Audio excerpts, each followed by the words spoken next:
14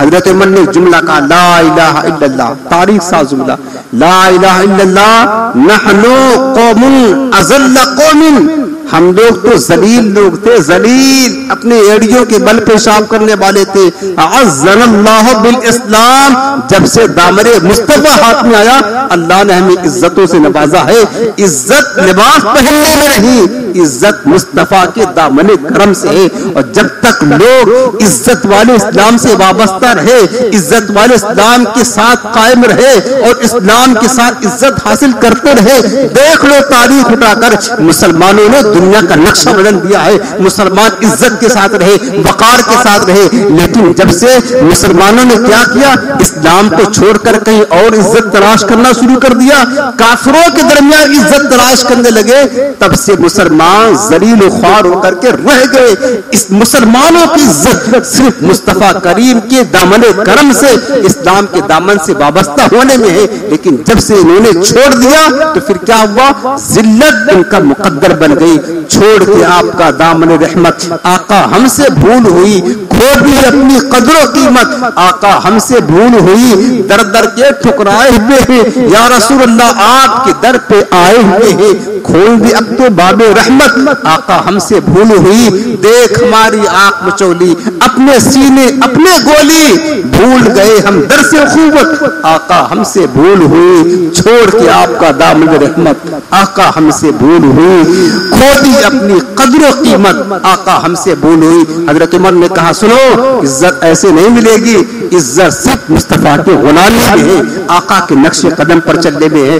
حضرت عمر نے صحابہ کی دلجوئی کے لیے وہ عمدہ ایک مصری کرتا آپ نے پہن لیا، عمدہ سواری پر سوار ہو لیے، تھوڑی دیر چند قدم آگے بڑھے تھے نا، آپ کے دل میں گھبراہٹ پیدا ہوئی، چہرے پر عجیب طرح کے آثار ظاہر ہوئے، فوراً اترے اور اپنے آپ سے کہنے لگے عمر تو ہلاک ہو گیا، ہلاک ہو گیا. کہا سنو، صحابہ کرام نے فرمایا عمر ہلاک ہو گیا، جلدی کرو. کرتا اتارا، کہ وہی میرا کرتا لے کر آؤ، میں نے یہ پہن لیا تھا اور سمجھ رہا تھا عمر بڑا اچھا لگ رہا ہے. ایک تکبر سی کیفیت پیدا ہو گئی تھی اور میں نے حضور کے فرماتے ہوئے سنا ہے جس کے دل میں رائی کے دانے کے برابر تکبر ہوگا وہ جنت میں نہیں جائے گا. یہ ان کی عاجزی تھی یار، تکبر تو انہیں چھوئے گا بھی نہیں لیکن عاجزی تھی. پیغام ہمارا تھا، ہمارے لیے تھا. حضرت عمر نے عالی شان لباس اتار کر پھینک دیا اور وہی 14 پیبند لگا ہوا لباس پہن کر عظیم الشان فاتح کی حیثیت سے قلعہ کے دروازے کے قریب پہنچ گئے. اس کے بعد ایک شور بلند ہوا تو ماما راہب بھی قلعہ کے دروازے پر آ کر کھڑا ہوا.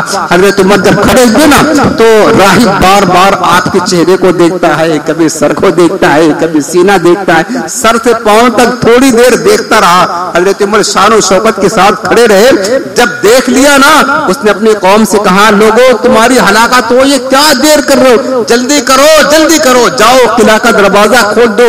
خدا کی قسم یہ وہی بندہ ہے، وہی نبی آخر الزمان کا صحابی ہے جس کی ساری علامات ہم نے اپنی کتابوں میں پڑھ لیا ہوا ہے.